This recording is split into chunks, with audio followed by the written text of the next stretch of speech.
있어요. 그래서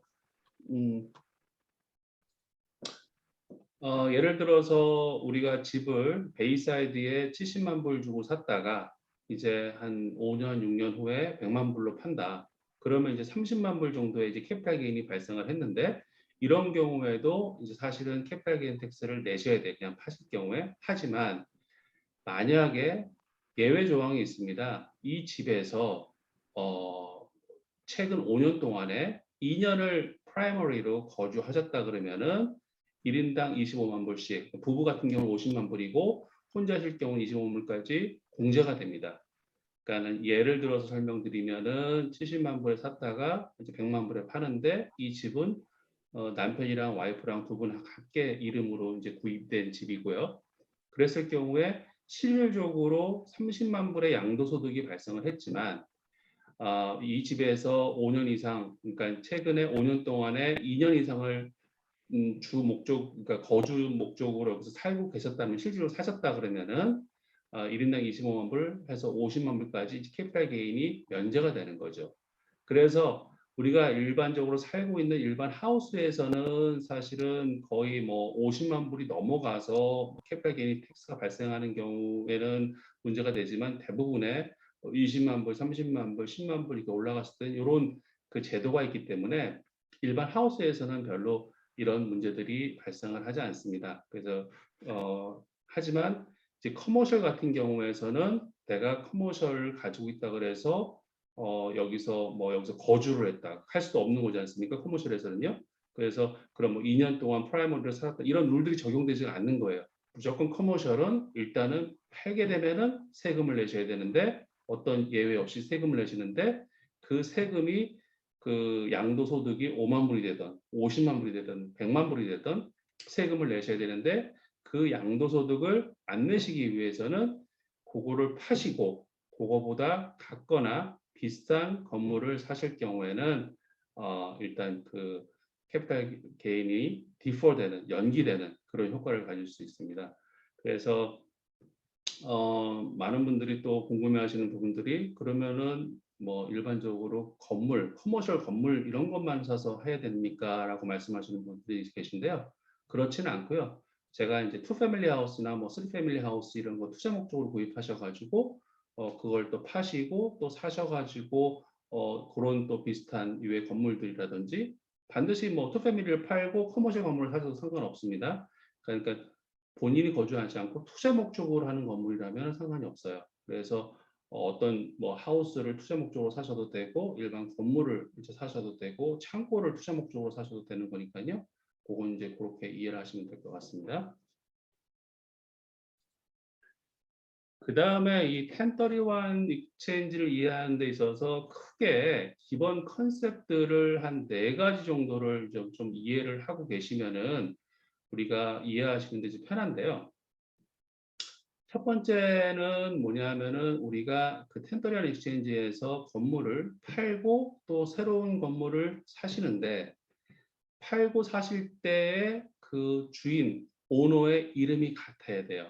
다시 말씀드리면 팔 때 ABC 코퍼레이션이었으면은 살 때도 ABC 코퍼레이션을 사시는 거고 파실 때 홍길동으로 파셨으면은 사실 때도 홍길동으로 사셔야 돼요. 그러니까는 텍스 아이디, 그러니까 소셜 번호라든지 텍스 아이디를 기준으로 하기 때문에 파실 때와 사실 때가 반드시 일치돼야 된다.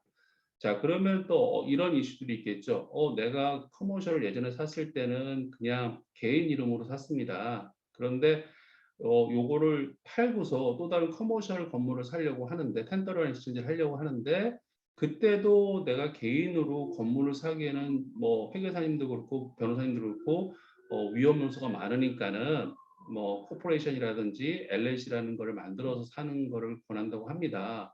그랬을 경우에는 지금 처음에 건물과 또 살 때 이름이 바뀌어질 수가 있는데 문제가 없나요? 라고 말씀하시거든요. 기본적으로는 같아야 하지만 만약에 개인일 경우에 팔고 또 커머셜 건물을 사실 경우에 방법이 하나 있어요. 개인이 LLC를 만드는 겁니다. 그래서 그 LLC로 해서 구입을 했을 경우에 그리고 LLC가 이제 세금 보고 목적상으로 개인 소셜 번호로 해서 세금 보고를 했을 경우에는 전혀 문제가 없는 거예요. 그래서 부부 같은 경우에 있는 경우에도 두 분으로 개인으로 돼 있어도 만약에 이거를 코퍼레이션이나 LLC를 만들고 싶으시면 코퍼레이션은 안 됩니다. 두 분 각각 남편 LLC 만들고 와이프 LLC 만들어 가지고 두 개 LLC로 구입을 하셨을 경우에는 이제가 문제가 없게 됩니다. 그래서 항상 기본 컨셉은 파시는 사람과 살 때의 텍스 아이디가 같아야 된다라는 거를 기본 컨셉을 좀 이해하고 가셔야 되고요. 그 다음에 이제 1031 익스체인지에서 이제 가장 중요한 부분 중에 하나가 이 퀄리파이드 인터미디어리라고 해가지고 우리가 흔히 얘기하는 1031 회사, 1031 회사 이렇게 얘기들 하는 데입니다. 그러니까는 1031 회사는 뭐 하는 역할이 뭐냐면 우리가 매매하는 과정 중에서 쉽게 말씀드리면은 우리가 건물을 팔고 다시 건물을 사지 않습니까? 그럼 팔았을 때 그 돈을 일반적으로는 주인이 가지고 있다가 홈오너가 가지고 있다가 건물 오너가 가지고 있다가 살 때 그 돈을 내는 게 아니라 이런 1031 회사인 QI라는 1031 회사에 그 돈이 전량 넘어가게 되는 거죠. 그래서 1031이 성사될 때 다시 말씀드리면은 건물을 구입할 때 그 1031 회사에서 돈을 주게 되는 거예요. 중간에서 그러니까는 중간에서 돈을 받았다가 매매할 때 다시 돈을 주는 그런 역할을 기본적으로 한다. 이제 이렇게 보시면 되고요. 우리가 알고 있는 얘기하고 있는 지금 제가 말씀드린 1031의 기본적인 설명이나 내용들 또 1031의 전문가 쉽게 얘기하면 그 전문가들이 있죠. 바로 이 QI 이 회사에 있는 분들이 가장 전문가세요. 그러니까는 만약에 추후에도 어떤 뭐 궁금한 부분이 있거나 뭐 이렇게 물어보실 일이 있으면은 사실은 뭐 변호사님들한테 여쭤봐도 되겠지만 이 변호사님들도 이 1031 익스체인지를 많이 하시는 분도 있고 안 하시는 분들도 계시고 또 이 부분에 가장 전문가라고 얘기할 수 있는 분은 이런 이 QI에서 종사하시는 분들이 가장 전문가로서 조언해 줄 수 있고 정답을 줄 수 있는 분이니까 나중에 궁금하신 부분들이 있으면은 직접 연락해서 물어보셔도 되고 아니면은 변호사님 통해서 물어봐야 되는데 이런 분들은 1031 익스체인지 회사들은 뭐 인터넷 구글이나 이런 데 치면은 이제 많이 나와 있거든요. 그래서 가장 중요한 부분들 중에 하나가 셀러의 돈을 보관했다가 다시 줘야 되니까 이 회사가 물론 보험이 들어있지만 역사도 있고 안전하고 또 여기에 대한 익스피리언스도 많은 그런 회사면 가장 좋겠죠. 근데 요즘에 또 우후죽순처럼 많이 이런 회사들이 또 생기는 경우들이 있어요. 그래서 그런 건 좀 주의하셔야 되고 그러면은 이런 QI라는 회사들은 이런 작업을 도와주시고 수수료를 어느 정도 차지를 보통 하냐면은 보통 한 1,000불에서 2,000불 사이 정도 그 금액에 상관없이 보통 수수료를 차지합니다. 그래서 그런 일들을 도와주는 회사다라고 이제 이해를 하시면 돼요. 그러니까는 팔 때 변호사님 계시지만 중간에 이런 텐더리움 회사가 껴서 팔고 난 다음에 그 건물 가격, 그 건물 금액이 이 텐더리움 회사로 넘어갔다가 우리가 다시 건물을 구입할 때 그때 이 텐더리움 회사에서 그 직접 돈을 와이어 트랜스퍼를 하시든지 책을 보내준다. 이렇게 이제 이해를 하고 계시면 되고요. 그 다음에 이제 중요한 것 중에 하나가 이 1031에서 가장 중요한 거 두 가지가 있는데 시간입니다. 시간 싸움인데 우리가 그 1031을 그냥 아무렇게나 마음대로 팔고 사고 뭐 기간 제한 없이 할 수 있는 게 아니라요. 우리가 그 파신 다음에 어느 물건을 살 건지를 이제 1031 회사에다가 통보를 하게 돼 있어요. 그게 언제까지 기한이 언제면 45일 안에 어느 물건을 살 건지 통보를 하게 돼 있습니다. 그래서 45일 안에 반드시 1031 회사에 파신 날 기준으로 45일 안에 통보를 하셔야 되고 이 통보를 만약에 안 하셨을 경우에는 당연히 이 1031의 그 자격 요건이 해당이 안 되고요. 그러면 45일 안에 어떻게 통보해야 되는지는 이제 바로 다음 장에서 이제 말씀을 드릴 건데요. 일단 45일이라는 시간이 굉장히 중요하다. 그리고 또 180일이라는 날짜가 중요합니다. 이건 뭐냐면 파시고 구매를 하시는데 팔고 파는 때 클로징부터 살 때 클로징을 180일 안에 구입이 되셔야 되는 거예요. 그러니까 6개월 안에 클로징이 되셔야 되는 거죠. 만약에 6개월이 넘어가게 되면은 안 됩니다. 그러니까는 내가 판 다음에 45일 안에 어떤 물건을 살 건지 텐더리온에서 알려줘야 되고, 그 다음 파신 다음에 180일 안에 구입을 하셔야 되고, 그래서 이런 날짜들이 이제 중요하기 때문에 실무적에서는 그냥 일단 팔고 45일 안에 물건을 찾지는 않습니다. 대부분의 경우에는 이런 날짜들이 있기 때문에 저희 쪽에서 이제 안내해 드리는 거는 팔 때 벌써 이분들이 살 건물들을 이제 벌써 찾으셔야 되는 거죠. 왜냐하면 이제 파신 다음에 갑자기 45일 안에 건물이 마음에 드는 건물이 나오지가 않으니까. 그래서 일단은 팔고 사는 거에 대해서 이런 날짜가 있다. 그래서 그 날짜를 굉장히 중요하고 그 날짜를 벗어났을 경우에는 이 텐더렌에 해당이 안 된다. 이제 이렇게 이해를 하시면 될 것 같습니다.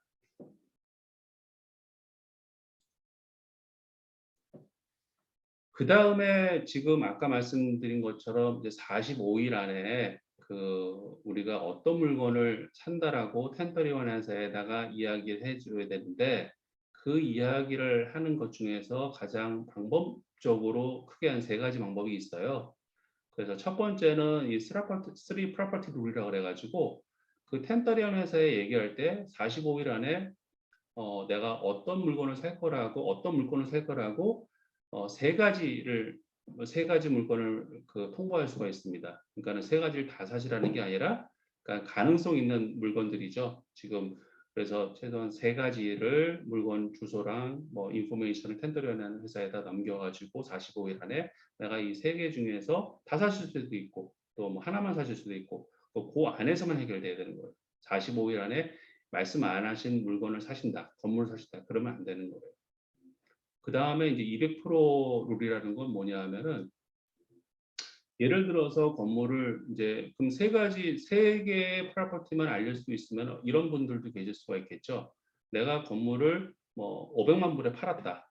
근데 나는 이제 100만 불짜리를 5개를 사고 싶다. 뭐 6개를 사고 싶다. 뭐 이렇게 쪼개서 사실 수도 있어요. 꼭 1대1로 교환이 아니라 하나를 팔아서 두세 개를 함께 사실 수도 있고 이렇게 되기 때문에 그래서 이렇게 뭐 그럴 경우에는 5개, 6개를 산다고 했을 때 그러면은 아까 처음에 얘기했던 세 개만 얘기할 수 있는 거를 벗어나는 게 아니냐라고 이제 얘기하는데 이런 경우에는 어떤 룰이 적용이 되냐면요.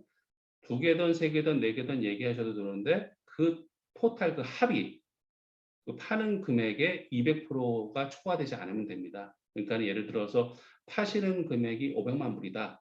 근데 요번에 살려고 하는 금액 그 건물을 3개를 말씀하실 때는 그냥 뭐 그 금액이 상관이 없어요. 뭐 1억 불이 되고 뭐 1,000만 불이 되고 얼마가 돼도 상관이 없이 말씀하실 수 있는데 만약에 3개를 초과해서 말씀을 하시겠다 건물을 그랬을 경우에는 4개, 5개를 말씀하시겠다 그러면 그 5개의 합이 200%를 넘어가면 안 된다. 그 1,000만 불이 넘어가면 안 된다. 이제 이런 얘기입니다. 그래서 사실은 지금 이렇게 세 가지를 지금 설명드리고 있지만 대부분의 경우가 1번으로 그 쓰리 프로퍼티 룰에 의거해서 보통의 경우에 대부분 그냥 3개 정도 골라서 이제 말씀해 주시는 게 대부분이고요. 그러나 이제 이런 룰도 있다라는 걸 말씀드리고요. 그다음 마지막에 95%이 익셉션 이거는 뭐냐면은 그 금액이랑 뭐 숫자와 상관없이 이제 통보를 할 수 있어요. 뭐 금액이 200%가 넘어도 되고 숫자가 뭐 3개 넘어도 되고 4개 넘어도 5개 넘어도 되고 whatever 어떤 것도 통보가 되는데 단 조건이 통보한 것 중에서 최소한 95%를 구매를 하셔야 돼요. 180일 안에. 그래야 텐더리완이 되는 겁니다. 그래서 요거 같은 경우에는 실적 95% 같은 경우에는 사실은 뭐 실무에서는 거의 적용이 안 되고 있고요. 그러나 이제 이런 기본 룰이 있다라는 거 이제 이런 걸 이제 말씀을 드립니다. 그 다음에 일단은 이제 요게 끝난 다음에 제 세미나 끝난 다음에 Q&A 시간이 있는 걸로 이제 알고 있는데 이제 실무를 하면서 실질적으로 제가 클라이언트 분들한테 많이 질문을 받았던 거 이런 것들을 미리 한번 좀 말씀을 드리려고 해요.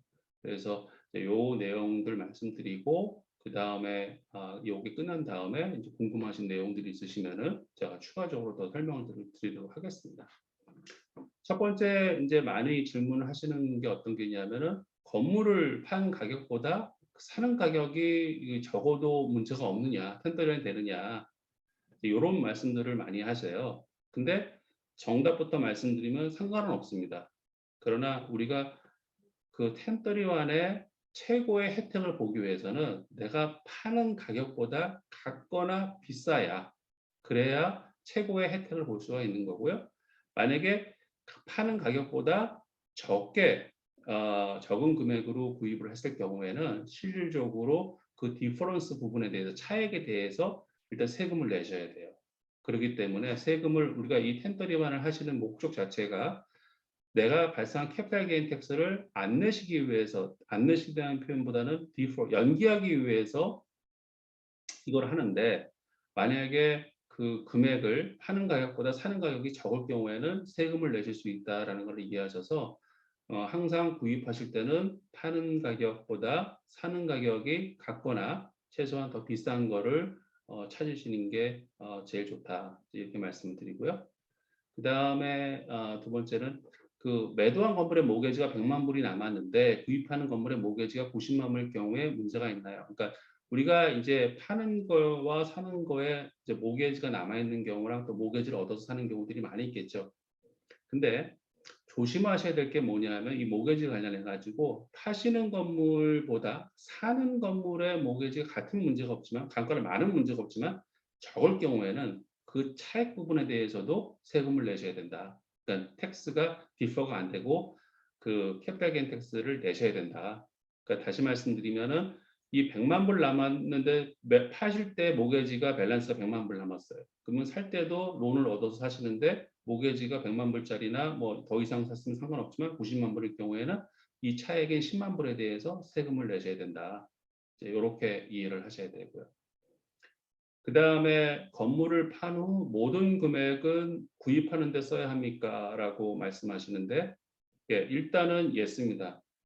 1031 익스체인지를 하게 되면은 실무적으로 어떻게 되냐면요. 예를 들어서 이제 500만 불짜리 건물을 팔았어요. 팔게 되면은 우리가 들어가는 클로징 때 들어가는 코스트가 있지 않습니까? 일단은 모게지가 100만 불 남아서 100만 불 갚고, 브로커 커미션 내고, 트랜스퍼 텍스 내고, 이것저것 정산하고 나니까는 350만 불이 남았습니다. 그러면은 이 350만 불을 셀러 쪽에서 이 돈을 이제 가져가는 게 아니라 1031의 베네핏을 보기 위해서는 이 350만 불을 그대로 1031 익스체인지 회사로 다 넘어갑니다. 그러니까 실무적으로는 클로징 할 때 셀러가 단 1불도 가져가는 게 없는 거죠. 모든 남은 금액이 전부 1031 익스체인지 회사에 넘어갔다가 나중에 건물을 사실 때, 6개월 안에 건물을 사실 때 그 돈이 거기에 쓰이는 거예요. 그런데 만약 이런 경우가 있겠죠. 내가 이 건물 팔았는데 급히 50만 불은 내가 딴 데 좀 써야 된다. 그래서 1031을 다 할 수가 없다. 그럴 경우에는 50만 불을 빼면은 그 50만 불에 대해서는 세금을 내시는 거예요. 1031 익스체인지가 안 되는 겁니다. 그러니까는 베네핏을 계속 보시려고 그러면 파신 금액이 전부 다 1031 회사로 넘어가야 되는데, 만약 그 중에서 일부 금액을 내가 개인적인 용도라든지 쓰기 위해서 돈을 다른 데다 빼시겠다고 하실 수는 있는데, 그럴 경우에는 그 부분에 대해서는 캐피탈 게인 텍스를 내셔야 된다. 이제 이해를 하셔야 됩니다. 그다음 1031을 하자마자 봐도 팔아도 됐나요? 요거는 이제 기본적으로 IRS라든지 이런 데서 1031을 하고 바로 파는 거, 하자마자 바로 파는 거에 대해서는 굉장히 문제를 삼습니다. 이 사람들이. 그래서 감사가 나올 가능성이 굉장히 높아요. 그래서 실질적으로는 1031을 하고 바로 팔고, 그래서 이 건물 정사라든지 이런 거를 기본적으로 1031을 하면서 못하게 이제 IRS에서는 이제 생각하고 또 그렇게 안 하길 바라고 있고요. 그래서 보통의 경우에는 레코멘드 하는 게 2년 지나서 건물 하나 한 번 구입을 하시고 난 다음에 파실 때는 1031 익스체인지 할 때는 2년 지나서 하시는 게 가장 문제가 없다. 이제 요렇게 말씀드리고, 물론 정확하게 뭐 딱 6개월이다, 뭐 1년이다 딱 정해져 있는 날짜는 없습니다. 근데 IRS에서 봤을 때 안전하게 문제가 없게 넘어가기 위해서는 가능한 한 건물을 구입하자마자 바로 파는 일은 없어야 된다, 이렇게 생각하시면 되고요. 그다음에 먼저 사고 나중에 팔아도 1031이 되나요? 이것도 됩니다. 리버스 1031이라고 그래가지고 지금은 팔고 사시는 건데 이거는 이제 먼저 사고 그다음에 파는 거. 이제 사실은 이제 사고 이제 파는 거 같은 경우에는 실질적으로 또 돈이 있어야 되는 문제가 있기 때문에 팔고 사는 거랑은 또 다른 얘기거든요. 그래서 실질적으로 많이 실행되지는 않습니다. 현실적으로는. 하지만 이론적으로는 먼저 사고 그다음에 팔아도 된다. 그다음에 이제 사업체도 텐트런으로 할 수 있나요? 왜냐하면 아시다시피 이제 사업체 운영하시는 분들도 세탁소 하셨는데 처음에 세탁소를 뭐 10만 불에 사셨다가 파실 때는 100만 불이다. 그러면 90만 불에 대해서 이제 실질적으로 세금을 내셔야 되는데 이것도 텐트런이 되느냐 했을 때 답은 안 됩니다. 사업체는 텐트런 익스체인지가 안 된다. 그래서 오로지 2018년도에 이제 변경된 거에 의하면은 좀 더 스트릭하게 오로지 건물에 대해서만 텐트런이 된다. 이렇게 이해를 하시면 되고요. 다른 거는 안 된다라고 생각하시면 됩니다. 그 다음에 건물을 매도한 후에 새로운 건물을 매입해야 하는 180일이 다음에 세금 보고 만료일인 4월 15일 넘어도 되나요? 이 얘기는 뭐냐면 템포리안으로 팔고 사는 거는 그 세금을 내는 그 기간 안에 한 시즌 안에 전부 이루어져야 된다. 이제 이렇게 생각하시면 되는 거예요. 예를 들어서 2020년도 세금 보고에 팔고 2021년도 세금 보고에 사고 요게 안 된다는 거죠. 팔고 사는 게 2020년이면 2020년, 2021년이면 2021년 세금 보고에서 전부 커버가 돼야 된다. 그러면 만약에 4월 15일이 넘어가야 될 상황이 발생할 수도 있잖아요. 예를 들어서 11월 말에 팔았을 경우에는 그로부터 180일 아니면은 6월 달 이렇게 되니까요. 5월, 6월 되니까요. 그랬을 경우 어떻게 되냐? 세금 보고를 연기하면 됩니다. 세금 보고를 4월 15일에 하지 마시고 세금 보고를 익스텐션 연기하셔가지고 그 같은 그 시즌 안에 그러니까는 2020년 2020, 2021년 2021 안에 팔고 사는 거를 그 모두가 들어갈 수 있게끔 그렇게 해야 문제가 없다라는 걸 이제 말씀을 드립니다. 일단은 지금 이제 제가 간단하게 이 세미나를 준비하면서 어느 정도 수준으로 이제 말씀을 드려야 되나 이제 고민을 사실을 많이 했거든요. 그래서 하지만 너무 이거를 이제 어렵게 말씀드리면은 또 현실감이 떨어지고 또 실무에서 적용 안 되는 내용들을 아무리 설명해봐야 의미가 없을 것 같아서 가능한 한 우리가 실무에서 실질적으로 매매하면서 발생하는 문제라든지 또 실무에서 아셔야 될 내용들을 일단 간단하게 말씀드렸어요. 그래서 일단은 지금 말씀드렸던 이 텐더런 익스체인지에 대한 내용들이 전부가 아니라는 거 분명히 아셔야 되고요. 전체로 봤을 때는 한 20%에 30% 정도의 내용이다라고 이해하시면 될 것 같아요. 하지만 가장 중요한 내용인 45일 안에 어떤 물건을 살 건지 또 180일 안에 크로징을 해야 한다. 요 두 가지 기본 컨셉 반드시 이해하셔야 되고 파시는 거와 사시는 분의 그 텍스 아이디 같아야 된다. 팔 때 ABC 코퍼레이션이면 살 때도 ABC 코퍼레이션이고 같아야 된다라는 거 항상 이해하시면 될 것 같습니다. 일단은 제가 간단하게 세미나 설명을 좀 드렸는데요. 혹시 뭐 추가적으로 뭐 궁금하신 내용 있으시면은 제가 아는 대로 말씀드리도록 하겠습니다. 네, 변호사님 수고 많으셨습니다. 아주 네. 핵심적인 내용을 아주 잘 설명을 해 주셔서 감사드리고요.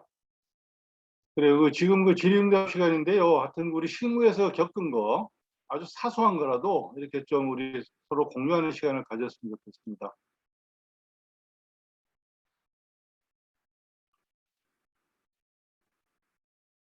네, 질문하실 분들은 마이크를 이렇게 키시고요. 네, 그렇게 해주시면 되겠습니다.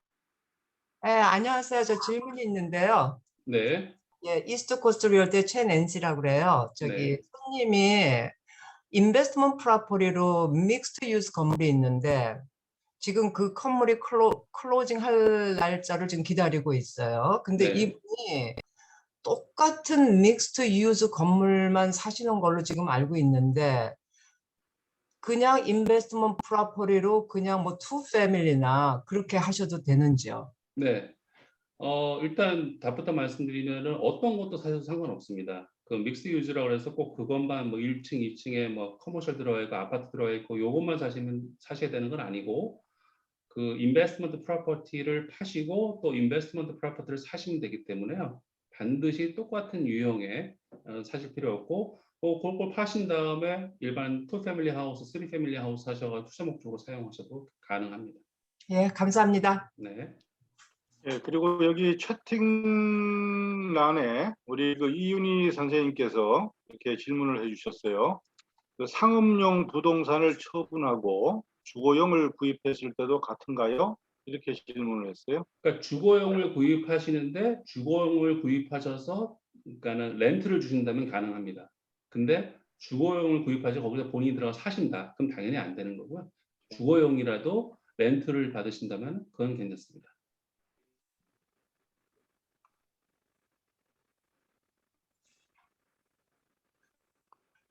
현재 한 60분이 지금 들어와 계신데요. 예. 제가 하나 질문 하나 드릴까요? 예. 네. 그 일반적으로 우리 2 패밀리나 3 패밀리 같은 경우에 주인이 이렇게 한 층을 살잖아요. 그죠? 네. 예, 그런 경우에는 이제 나머지 층들은 렌트를 주고 이런 경우도 이제 인베스트먼트 프로퍼티라고 봐야 되겠죠. 그죠? 그렇죠. 근데 이제 50%만 인베스트먼트라고 보는 거죠. 그러니까 예를 2 들어서 패밀리인 경우에는 50%고 3 패밀리면은 만약에 30%, 33%가 되나요? 맞습니다. 그래야 되는 거죠. 네, 그렇게 나눠서 합니다. 네. 그러면은 이게 우리 소위 그 레지던셜 텍스 이그젬션 같은 경우에도 그러니까 부부가 같이 있으면 50만 불 이그젬션을 받는데 그죠? 네. 전체 예를 들어서 전에 50만 불 되는 3 패밀리를 지금 해서 한 200만 불에 예를 들어 팔았다. 그럼 150만 불의 캐피탈 게인이 생기는데 네. 그러면 거기서 150만 불의 캐피탈 게인 중에서 소위 30%에 해당되는 50만 불에 30%에 해당되는 것을 레지던셜로 이그젬션을 받고 그렇습니다. 그리고 그거를 이제 다시 이제 인베스트먼트 프로퍼티로 이렇게 갈 때에는 소위 그 50만 불 제외하고 그 150만 불에 대해서만 그럼 같은 가격 그 이상으로 사야 되잖아요. 그죠? 네. 그럴 경우는 어느 정도 금액까지 이상을 사야 되는 건가요, 그게? 200만 불에 팔았다면 200만 불 이상을 사야 되나요? 근데 이제 200만 불일 때 200만 불 중에서 지금 말씀하신 게 2 패밀리든 3 패밀리든 이제 쉽게 이제 2 패밀리로 말씀을 드리면은 예. 실적으로 200만 불을 팔았다고 해서 200만 불이 전부 그 1031 대상이 되는 게 아니라 100만 그렇죠. 불은 이제 프라이머리를 사셨기 때문에 그거는 그렇죠. 개인 공제를 받으셔야 되는 거고 나머지 이제 100만 불에 대해서만 이제 1031이기 때문에 100만 불 이상 되는 건물을 갖거나 예. 이상 되는 건물을 사시면 되는 겁니다. 예, 예.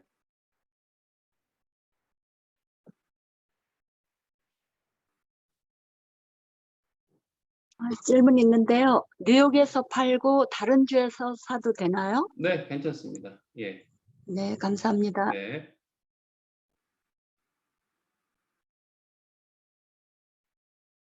안녕하세요. 네. 예, 가나부동산의 데니얼 킴입니다. 네. 이원정 변호사님 반갑습니다. 네. 자주 반갑습니다. 전화드렸었는데, 예. 네. 다름이 아니라 저희들이 이렇게 사고 파는 그런 과정에 있어서 진짜 커머데이터 그러니까 텐더링 익스체인지 컴퍼니가 참 중요하더라고요. 왜냐 어떤 컴퍼니는 그 돈을 갖고 날라버린 경우도 있고 별의별 그런 상황들이 다 발생하던데 좀 믿을 만한 그런 회사가 있는지요? 소개해 주실 만한 그런 회사가 있는지요? 네, 일단은 뭐 이 자리에서 말씀드리기는 좀 어렵고요. 그러니까 1031을 많이 이제 하다 보니까는 이제 오래된 회사들이라든지 결국 제가 생각했을 때 안정적인 회사라는 거는 이제 결국 얼마나 오래 있었냐가 제일 중요할 것 같아요. 왜냐하면 그만큼 오래 비즈니스를 했다는 거는 그동안 문제가 없었다는 거를 의미하니까요. 그래서 실질적으로 그렇게 오래한 또 유명한 또 안정한 그런 회사들이 몇 개가 있습니다. 그래서 그런 회사들을 이제 주로 사용하는데 이 자리에서 어느 회사 이름을 말씀드리기 좀 그렇고요. 그 예. 부분은 나중에 연락 알겠습니다. 주시면은 알려드리도록 하겠습니다. 예. 또 뭐 한두 가지 더 있는데 그 테넌스 인 커먼으로 이렇게 살 때 우리 공동 투자를 하시잖아요. 네, 보통 LLC로 이렇게 하는 경우가 많은데 LLC로 하니까 LLC 안에 멤버가 3명인 경우가 있고 아니면 테넌스 인 커먼을 해서 3명이 각자 이름을 해서 공동 투자하는 경우도 있고 네, 보통 이게 나중에 이게 텐트링 익스체인지 할 때 한 사람이 빠져나갈 때 굉장히 문제가 되더라고요 보니까. 네, 그래서 세금 문제가 복잡하게 얽혀 있기 때문에 이게 보니까 그 테넌싱 카먼을 이렇게 세 사람이 공동으로 투자했을 때 이 각각의 이 사람들이 자기 자신의 그 LLC를 이렇게 만들어서 이 LLC가 세 명이 이 LLC로 해서 세 명이 공동 투자를 하는 게 이게 좀 이상적이라는 얘기가 있던데 이게 말이 맞습니까? 예, 일단은 첫 번째는 이제 개인으로 투자하는 거랑 일단은 LLC로 투자하는 거랑 일단 먼저 구별해 볼 수가 있는데, 일단은 우리가 이제 사는 거주하는 집들 같은 경우에는 이제 개인으로 이름을 사는데 별 문제가 없지만, 이왕이면 투자로 하는 거는 이제 코퍼레이션 LLC, 특히 LLC로 이제 구입을 하시는 게 이제 가장 좋고요. 왜냐하면 이제 LLC로 구입해야 될 이유 중에 하나가 아무래도 거기에는 이제 책임 문제가 따르는데, 일단은 이 텐더리만을 떠나서 라이abili티 이슈들이 있죠. 그래서 그 커머셜 건물 같은 경우 아무래도 그 왕래하는 사람들이 많다 보니까 건물에서 여러 가지 사건 사고들이 발생할 수 있기 때문에, 그랬을 경우에는 건물주의 책임을 피하기 위해서는 당연히 개인이 아닌 LLC로 이제 구입을 하시는 게 제일 좋은데, 지금 말씀하시는 것처럼 그 세 명을 개인 이름으로 했다가 또다시 건물을 구입하실 때 텐더리만 시제는 풀리 베네핏 하시려면 세 명이 또 같이 또 이름을 또 사셔야 되는 거고. 그런데 이왕이면은 제가 봤을 때는 그렇게 해도 상관은 없지만, 처음에 구입을 하셨을 때 이제 LLC로 이제 그런 이제 커머셜을 구입을 하신다고 하면은, 그 커머셜을 계속 가지고 있지 않고 누군가와 함께 또 구입을 하신다 그러면은 각자의 LLC를 설립을 해서, 각자의 LLC가 뭐 2개든 3개든 설립을 해서 그 다음에 운영을 하시고 그 다음에 사실 때도 또 그 이름으로 사신다 그러면은 가장 제가 보기에는 이상적이고 바람직하고, 그러나 반드시 꼭 그래야 되는 건 아니고요. 뭐 개인 이름으로 하셔도 되고 LLC랑 섞어도 되고 하지만, 이왕이면은 내가 커머셜 건물을 이제 사고 팔 때는 LLC로 하시는 게 제일 좋다. 이제 이렇게 말씀드릴 수 있습니다. 예, 감사합니다.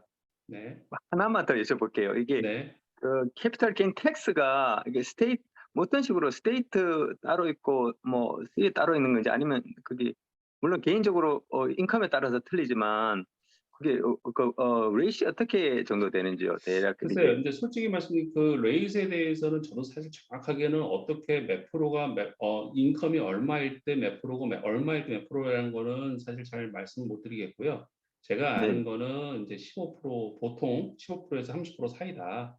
그리고 정확한 거는 이제 인컴에 따라 틀리기 때문에 그 자세한 거는 이제 개인 본인들의 이제 회계사님이랑 한번 의논해 보시는 게 제일 좋을 것 같습니다. 네네. 아, 감사합니다. 네.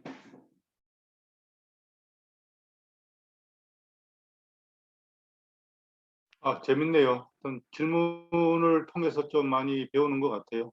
좋은 질문 감사드리고요. 또 다른 분들 또 안 계세요?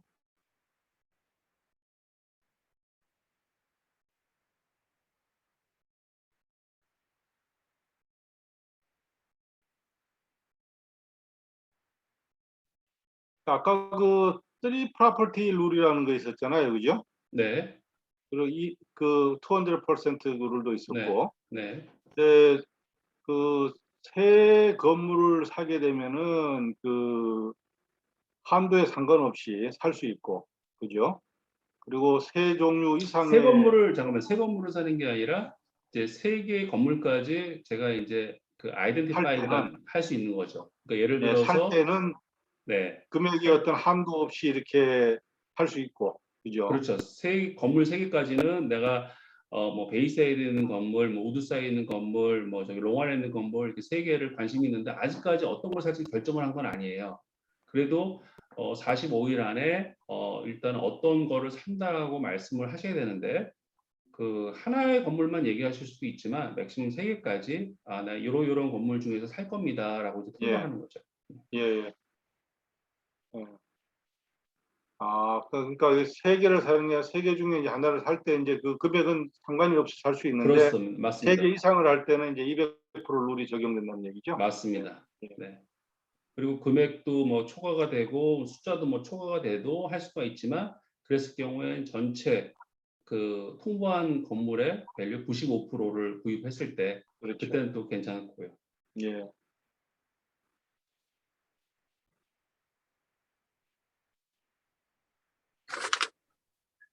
예, 여기 또 질문이 또 하나 왔네요. 그 채팅에요. 그 EK라는 분인데 선생님인데요. 네. 그 상업용 부동산을 구입했을 때 LLC로 샀을 경우 LLC가 투 멤버였다가 할 때 LLC가 소울 멤버로 바뀌었을 경우에도 세미 엔터티로 텐서리완을 할 수 있나요? 변호사님 여기 채팅에 나와 있는 글 한번 읽어보시겠어요? 제가 채팅이 안 보이는데요. 안 보여요? 네, 채팅은 안 보이는데요. 그러니까 지금 말씀하시는 거니 결국에서는 그 LLC로 구입을 하는데 그 개인적으로 베네핏을 LLC 멤버가 이제 줄어들었을 때 또 그 어떻게 되느냐를 이제 말씀하시는 네, 거잖아요. 맞습니다. 예, 예. 예, 결과적으로 말씀을 드리면 이제 자세한 복잡한 계산 방법이 있겠지만 기본적으로 그 LLC에서 본인이 멤버로서 빠진다 그러면은 그동안에 본인이 받던 세금을 베네핏 받던 세금을 내신다 이렇게 생각하시면 되는 거예요. 그러니까는 실질적으로 계속해서 2명의 멤버를 유지해서 2명의 LLC를 계속 유지가 됐다 그러면 문제가 없지만 그 중에서 난 더 이상 계속 텐더리원 익스체인지를 해왔었는데 이제 더 이상 나는 이 혜택을 보지 않겠다. 이 멤버로서 난 빠지겠다. 그리고 실질적으로 이렇게 결정을 하실 경우에는 그럴 경우에는 그분은 이제 받았던 그동안의 개인을 계산해가지고 세금을 내셔야 됩니다.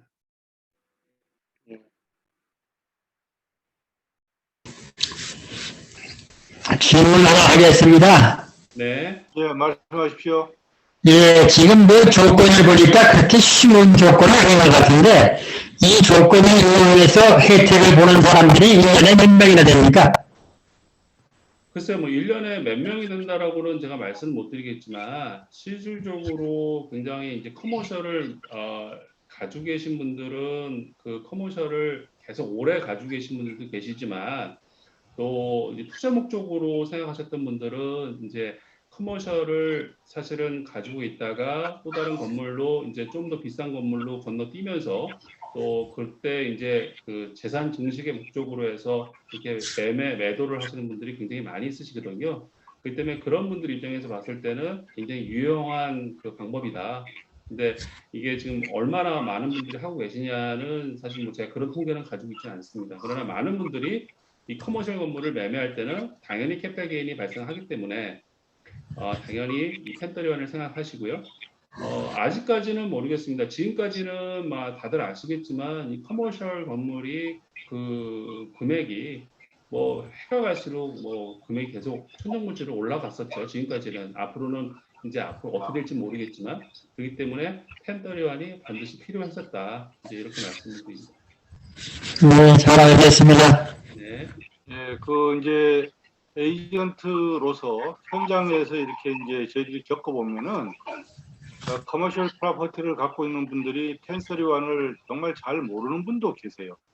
그리고 이제 이걸 또 실제로 잘 활용하는 분들도 계시고요.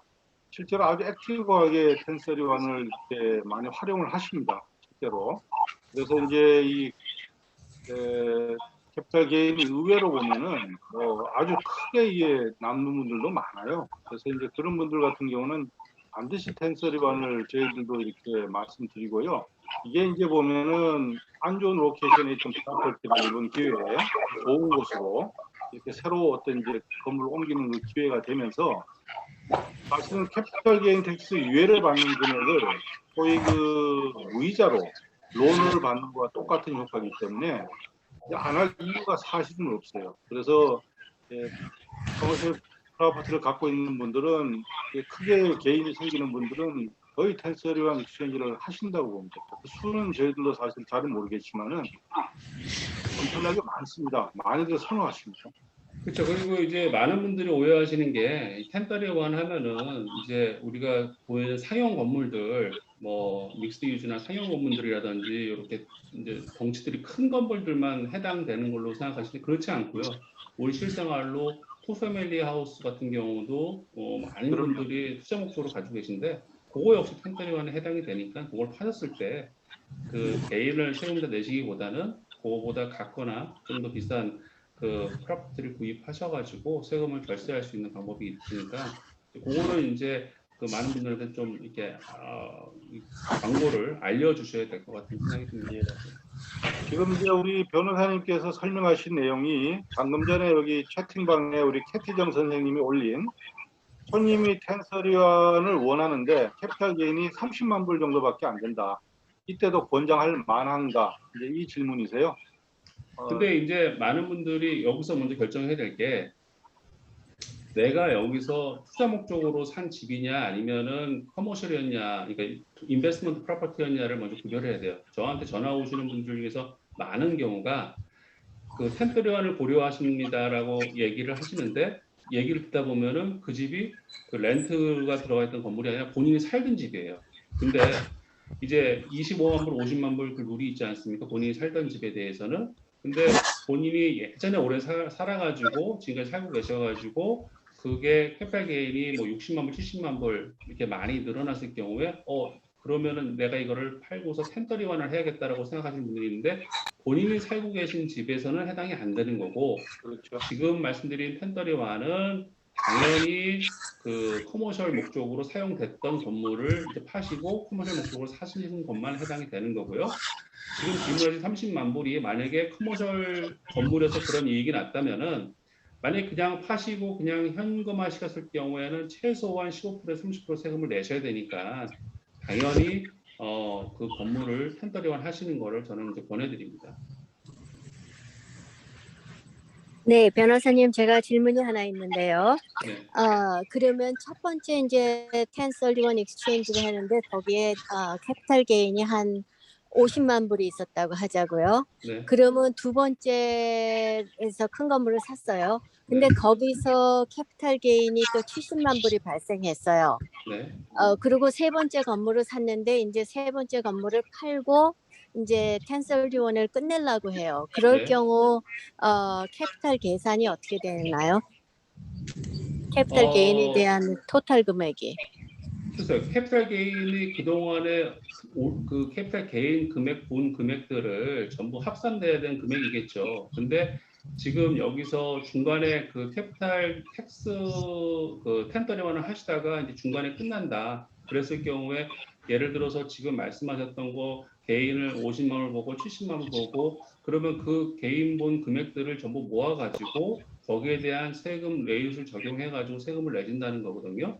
그렇기 때문에 정확한 금액이라든지 레이트라든지 이거에 따라서는 이제 회계사님이랑 의논을 하셔야 되는데 포인트는 이건 같습니다. 기본적으로 내가 텐더리원 익스체인지를 진행하다가 중간에 내가 스탑하고 그 돈을 현금화하겠다. 건물을 팔아서 내가 그냥 돈을 현금화 갖겠다. 그러면은 결과적으로 그동안의 베네핏 본 캐피탈 게인에 대해서 세금을 내셔야 된다.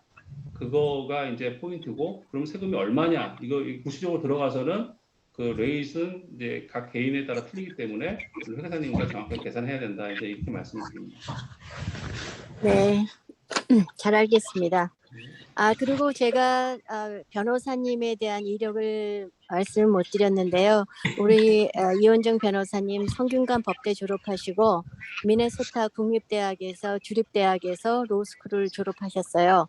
그리고 한국 삼성에서 약 4년 정도 일하고 계셨다가 2004년부터 퀸스에서 부동산 전문으로 일하고 계십니다. 네, 한 가지 질문 더 드릴게요, 변호사님. 네, Let's say 건물을 100만 불에 팔았어요. 네. 내가 새로 살려고 하는 건물이 300만 불이에요.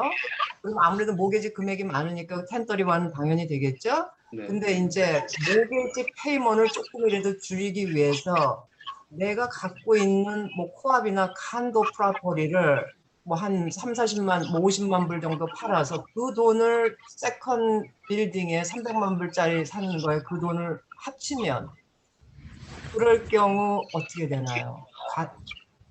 그렇죠. 어차피 이제 뭐 그거는 당연히 돈이 합쳐져야 되겠죠. 왜냐하면은 이제 100만 불짜리를 팔아서 300만 불짜리를 사시면은 그 100만 불에 모게지가 안 남았다고 해도 또 익스펜스가 발생을 안 했다고 해도 그래도 100만 불이 고스란히 새로운 사는 건물로 넘어갔을 경우에는 스틸 200만 불이 부족하지 않습니까? 그랬을 그렇죠. 경우에는 200만 불에 대해서 론을 얻으시든지 아니면은 뭐 다른 개인적으로 가지고 있던 돈이 더 들어간다든지 네. 다른 걸 팔아가지고 집어넣는다든지 아, 당연히 오케이. 이렇게 해서 예 가능성이 그러니까 높죠. 개인으로 가지고 있는 거 자기 개인 거를 다시 뭐 그럼요. 합칠 수도. 네. 예. 알겠습니다. 네. 감사합니다.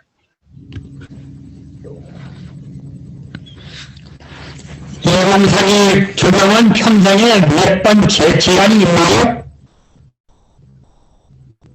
네, 죄송합니다. 잘 안 들렸습니다. 2032 사용하는 걸로요, 평생에 몇 번 이하로 해야 한다는 제한이 있습니까? 아, 1031을 몇 번 해야 된다는 제한이 있냐고요? 예. 그런 제한은 없습니다. 그런 제한은 없습니다. 다만 그 1031을 몇 번 해야 되는 제한은 없지만 팔고 사는 거를 그 텀이 짧았을 경우에는 감사가 나온다고 알려져 있거든요. 그렇기 때문에 팔고 사는 거를 최소한 2년 정도의 텀을 둬라 이제 말씀을 드리고요. 뭐 어떤 분들은 구입을 한 다음에 불과 얼마 있다가 바로 파시는 분도 계시는데 그러기 위해서는 좀 위험하니까는 가능한 한 최소한 2년 정도는 보유하다가 파셔라 이렇게 말씀을 드립니다. 예, 1031 익스체인지를 해서 캐피탈 게인 텍스가 이제 디퍼가 유예를 받잖아요. 혜택을 받잖아요. 그죠? 네, 그래서 계속 이제 그걸 갖고 있다가 그러니까 이게 그 디퍼되는 그 유예 기간은 없잖아요. 그죠? 그렇죠. 죽을 때까지 이렇게 갖고 있다가 본인이 네. 죽어요. 네, 본인이 사망하고 난 다음에 이게 자녀들에게 네, 상속이 됐을 경우에 네, 그동안 디퍼됐던 그 캐피탈 게인 텍스가 네, 지금 우리 미국 같은 경우는 500만 불까지 이게 지금 근 500만 불까지 그 텍스가 유점신을 받잖아요. 그죠? 네, 대부분의 보통의 한 500만 불 미만의 재산을 갖고 있는 분들은 상속세가 지금 없단 말이죠. 그러면은 500만 불 미만의 그런 그 캐피탈 게인을 디퍼를 받았다가 상속을 하는 경우에 그 경우에 이렇게 다시 그 상속세로 전환이 돼가지고 이게 리젬션을 받을 수 있는 것인지 아니면은 사망과 동시에 그 캐피탈 게인 텍스를 뱉어내야 되는 것인지. 예, 만약에 뭐 사망과 동시에 세금을 내야 된다면 이게 텍스 디퍼한다는 게 사실 큰 의미가 없겠죠. 그러니까 쉽게 얘기하면은 그 사망하면서 자녀들이라든지 이렇게 기프트를 넘어오면서 유언 상속으로 넘어오면서 그 금액 한도까지는 커버받는 이제 이런 식으로 이해를 제가 하고 있습니다. 다만 네. 이제 지금 현재 500만 불, 이제 1000만 불 이제 얘기가 있는데 앞으로는 저기 상속하는 거에 대한 금액 제한이 얼마가 될지 매년 틀리거든요, 사실은요. 그렇기 예. 때문에 그게 이제 금액이 얼마인지 또 없앤다는 얘기도 있고, 그래서 그런 거에 대해서 민감하게 받아들이는데 일반적으로 우리가 그 한 500만 불 미만에서 지금 이루어지는 일들에 대해서는 별도로 세금을 안 내도 되는 걸로 그렇게 이해를 하고 있습니다. 네. 이제 그렇게 본다면은 이 텐서랑 익스체인지는 거의 그 정도 이제 자산가들은 사실은 뭐 반드시 해야 되는 일들 같아요, 그죠? 그렇고 리퍼를 받고 난 다음에 본인이 사망하고 상속이 되면은 캐피탈 게인 텍스 자체가 이렇게 면제되는 쪽으로 이렇게 상속세로 전환되면서 할 수 있다 그러면은 사실은 그게 근데 좀 합리적인 건가 사실은 저는 잘 모르겠어요. 그게 이제 근데 이제 그 부분에 대해서 실질적으로 이제 솔직히 말씀드리면 여러 회계사님들이랑 얘기를 나눠봤었거든요. 정확하게 네, 그 부분에 대해서 어떤 식으로 정리가 되는지에 대해서 이야기를 나눴는데 사실은 이제 회계사님마다 가지고 계신 생각이 조금씩 틀리신 분들이 있어요. 예. 이제 어떤 분들은 세금을 내야 한다는 분도 계시고 어떤 분들은 세금을 안 내도 된다는 분들 계시고 여러 가지로 이제 의견들이 좀 틀려서 일단은 이제 케이스 바이 케이스로 조금 차이가 있어 보이는데 기본적으로 만약에 뭐 텍스를 우리가 상식적으로 이해했을 때 나중에 내야 된다고 한다 그러면은 굳이 뭐 지금 내나 나중에 내나 마찬가지라면은 굳이 그때 디퍼를 해주는 게 큰 의미가 없기 때문에 실질적으로 많은 분들한테 그 베네핏이 돌아가지 않는다고 생각하고요.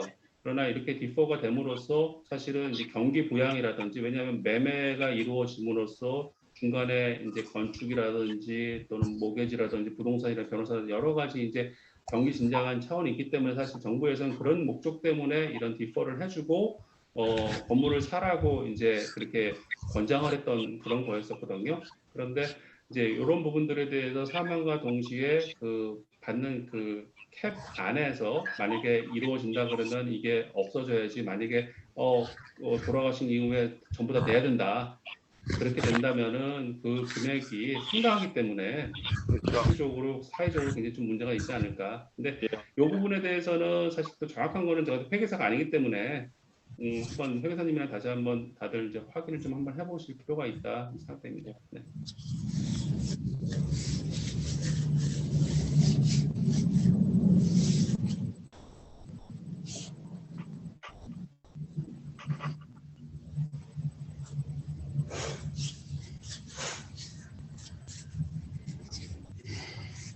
네, 또 그럼 다른- 더 질문이 없을까요?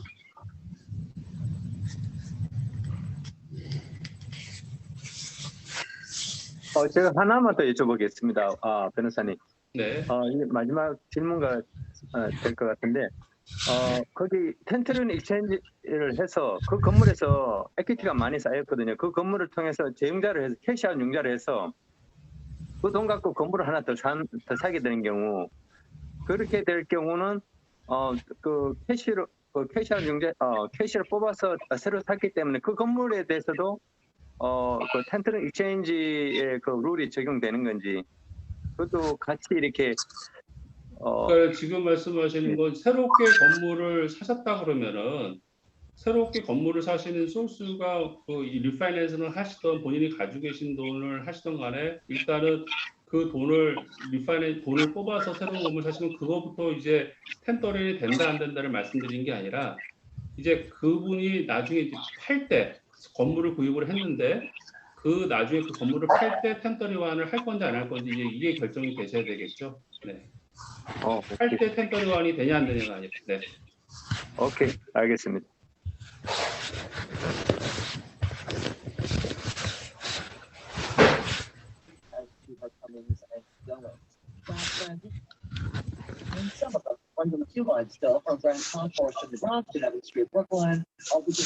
예, 그럼 다른 분들 질문 없으신가요? 예, 예, 그러면 음. 네, 말씀하세요, 회장님. 아닙니다. 예, 정리하시죠. 예. 네, 그러면 오늘 이원정 변호사님 아주 잘 요약해 주신 것 같고요. 저의 이해도가 많이 높아진 것 같아요. 그러면 더 이상 질문 없으면 저희 세미나 여기서 마치겠습니다. 감사합니다, 이원정 변호사님. 네, 감사합니다. 예, 네. 변호사님 감사합니다. 네. 제가 한번 조만간에 사무실 찾아뵙겠습니다. 네, 감사합니다. 네, 네. 감사합니다. 네.